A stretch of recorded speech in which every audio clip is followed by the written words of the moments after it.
I wanted to ask you about this because a lot of people were upset with some of these draft picks. I know I've heard from some Laker fans they're not too happy, honestly, about the Bronny situation. Don't Also, blame him. the Atlanta fans weren't too hot on the Zachary Richardson pick. So I just wanted to get your reaction to what you think about these draft selections, man. I think Reese Shea, I mean, that's a team that really struggled defensively in the Hawks, and you don't even know what that lineup's going to look like. It's interesting because that is a team with a Clint Capella and Jalen Johnson. So that's your 4 and your 5, right? And Jalen Johnson's emerging. But what happens with Murray? What happens with Trae Young? He averaged 11 points per game in pro ball. I think that's really important what you understand when these guys come over from Europe. Can catch and shoot, can backpedal into a 3. I was watching his highlights right before we started this episode just to give myself a refresher. Can put the ball on the floor and attack the rim. He's smart at finding space. He's okay at finishing around the rim when it's contested, but he's shown that strength. 6'8", 6'9" wingspan. You're going number 1 overall, and you see an Alex Sarr who's 6'11" with a 7'3" wingspan, but a guard in a wing's body. That's where a guard in a big man's body, that's where I understand who you want. But also, you have to understand there's more to it. Alex Sarr refused to work out for the Hawks for a reason. And that's because his agent didn't want him going there. He didn't really get into it. He said it without saying it. So what you get, and you know what, Hawks fans, and I know what I said to open up this show. In a weak draft, you got a project out of France that could be a good key piece, hopefully to improving this roster to getting back to the playoffs. But you weren't going to get a Victor Wembanyama in this draft. That just was not going to happen. No. So with Reese Shea, you know, all of that, the people reacting to it, that's a pick. You got to make what you do at number 1. Would you like them to maybe trade back, get a Stephon Castle? Then you move on from those guards. You have a young piece. And then it could be Castle, Murray, and Jalen Johnson around. Not a bad idea. There's so much that goes on to these draft nights and the boards move. I wanted Alex Sarr. I want to see him go number 1 overall for multiple reasons. A, I wanted him to be in Atlanta, not DC. B, I think he should have been the number 1 overall pick. I understand why they'd be pissed off about that pick. It is too. And I know this isn't exciting. We're in the content business. What is it? Engagement farming. That's what they call it now. It's no longer clickbait. Yeah. I can't say this every day until the season starts. It'll be boring, and I'll be bored with myself. You have to wait. You got to be patient. And you can't say yes or no after one season. Go ask Philly and Michael Carter-Williams. Give it a few years, and let's see how pissed you Hawks fans want to be. What do you think about the Reese Shea name and the pick? You know, I think people are overreacting a little bit, right? This draft class, we knew it wasn't going to have that star potential. Like, we know that most of these dudes are going to be your 4th or 5th option as a starter, and then, you know, maybe some guys that come off a bench. Most of them, right? I think Reese Shea has a lot of upside, you know what I mean? And I think when you get a first draft pick in the whole entire draft, you got to kind of go for the guy that could be the home run. Now, he has a lot of things that he needs to work on and that he needs to show, but I think he has a lot of tools that he's already shown that can really help out with this Hawks team that's going to be going through a rebuild, right? Clearly, I think this pick showed us that, because if they wanted to go for a guy who we seen more of and know more about and are more sure of as a player, but probably has a little bit of a lower ceiling, they would have went with Sarr, you know what I mean? Because they've been around that dude. They've seen him play a million times, which is why he didn't want to work out for the team, which makes sense. Like, they knew what they had with Sarr, but they aren't 100% sure where that ceiling could be for Reese Shea. So I respect them for taking a chance. And I don't think this team has ever had a first pick in the NBA draft. If they have, it's been a long time. So they have an opportunity. It's been a while. They've had it before. They've had it before, I'm pretty sure. Yeah. So, you know, it's been a while. So they don't have a lot of experience with this. I don't mind them taking a shot on a big player. And who knows? We might look down the road and be like, hey, that was actually a really good pick from them. This kid is electric. So I don't mind it at all.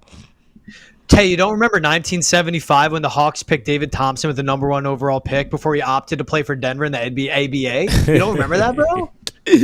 No, I don't remember those days. I'm sorry, man. I don't even think my mom was born by then. So you have to forgive me. You're right. No, you're good, my man. And you have to remember, jobs are on the line with these picks. Yes. You go with Reese Shea. You don't know what ownership's saying. You don't know how the GM or the head of the front office, president of basketball ops, views this guy. Yeah. And if your job is tied to that, you go with him. And again, for Hawks fans, I think it's an overreaction. You don't know who is going to be the best player on this team tomorrow, a month from now, or right before the season. We don't know what happens with Trae Young. Yeah. Now, I do want to discuss the Brony James pick. Okay. Helen Keller saw this coming. Him at 55 overall going to the Lakers. It's been in the works from him refusing workouts with certain teams. My opinion has been the same with LeBron James Jr. and LeBron James.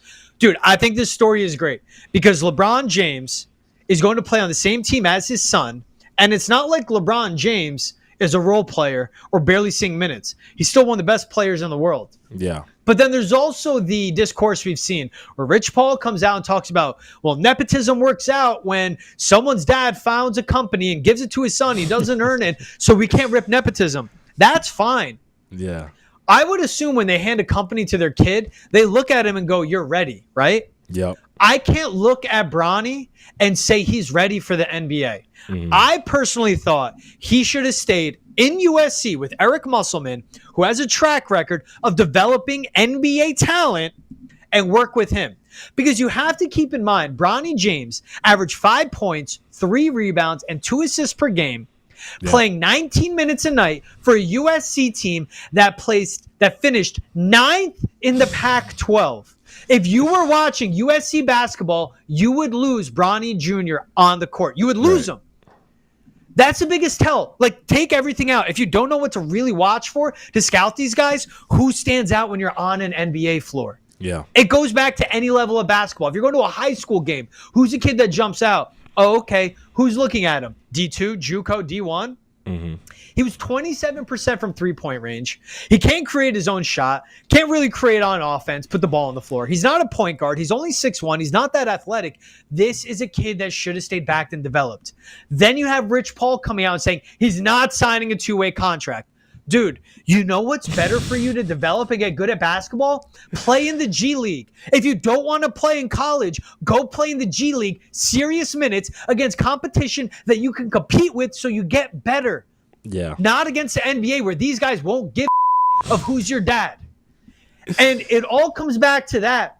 And even Rich Paul, there was a great Bob Myers quote today, right before we hopped on here. He said on ESPN, I sat down, I sent it to you. Mm-hmm. Bob Myers on ESPN loved dropping this bomb.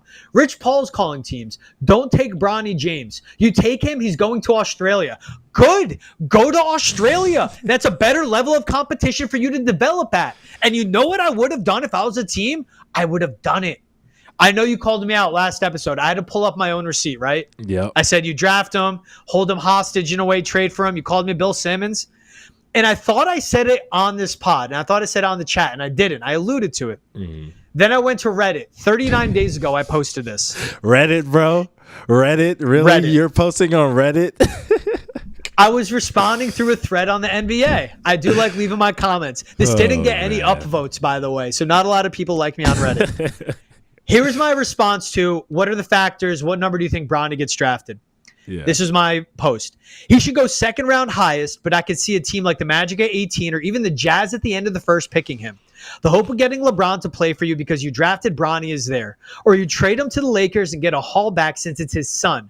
Weird to think of a hostage situation like scenario to draft him, but it's a truth. Mm. At best, you get LeBron and Bronny grows and develops. At worst, you burn a pick in a weak draft.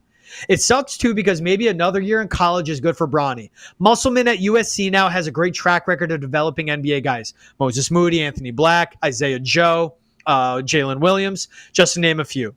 He didn't stand out in college whenever he played, but playing is a better way to develop than sitting the bench in the NBA or grinding in the G League. But right now, grinding in the G League is a better option.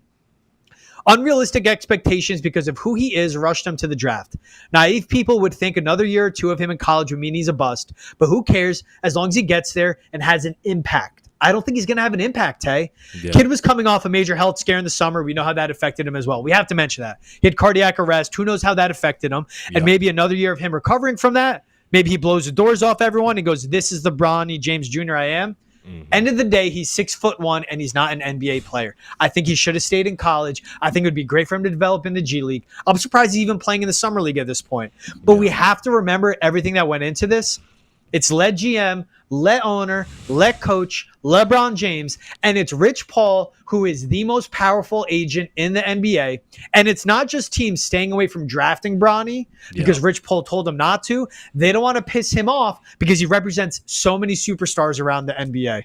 This Bronny Jr. thing is so interesting to me. And I have a strong opinion on it because I don't think they're setting this kid up for success. And I don't know if he's actually going to enjoy it. Now, I'm not going to put words in his mouth, but I do wonder, is this how he wants it to go down? Because it is ridiculous. And deep down inside, like, does he listen to the comments? Does he listen to what people say? I don't know. I want this kid. I would love to see Bronny Jr. I'm a LeBron James fan. Like I said, we opened it. I'm a free agent basketball fan. I love individuals. LeBron James, Giannis, Tatum, SGA, Jalen Williams, those are some of my favorite players around the league. Ant-Man, of course, right? And I'm not going with any crazy sexy picks. Those are superstars. Yeah. I would love to see Bronny Jr., and I will not penalize him for who his dad is. I would love to see Bronny Jr. have a long, successful career in the NBA. And if he is just an impact guy, he's not even a top 25 guy in the league, who cares? You're in the NBA for a long time, you won.